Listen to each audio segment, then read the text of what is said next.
Hi friends, kit Usha ఛానల్కి welcome అండి. నేనైతే పొట్లకాయ పచ్చడి చేయాలనుకున్నాను. దానికోసం జీలకర్ర తీస్తున్నాను. ఇదిగోండి పొట్లకాయ ముక్కలు, ఒక్క వెల్లుల్లిపాయ, పచ్చిమిర్చి ఒక 5-6, 2 ఎండుమిర్చి, కొంచెం చింతపండు, కరివేపాకండి. అంతేనండి కావాల్సింది.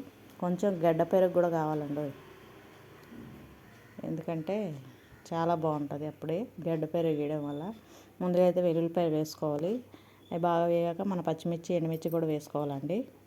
తర్వాత కరివేపాకు కూడా వేసుకున్నాను, జీలకర్ర కూడా వేసుకున్నాను, పసుపు వేసుకున్నాను, తర్వాత తరిగిన ముక్కలు వేసుకున్నాను, కొంచెం బాగా సాల్ట్ వేసుకున్నానండి తగినంత.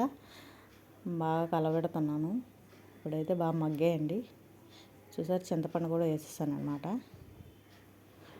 అప్పుడప్పుడు ట్రై చేయండి. పొట్లకాయ చాలామందికి నచ్చదు, కానీ చేసుకుంటే చాలా బాగుంటుంది. ఒకసారి ట్రై చేస్తే మనం కూడా వదలమండి.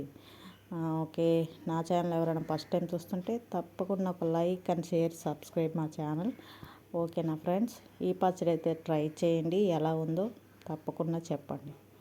మళ్ళీ పోపు పెట్టానండి. మొత్తానికైతే పచ్చడి రెడీ అయిపోయింది. అదిగోండి.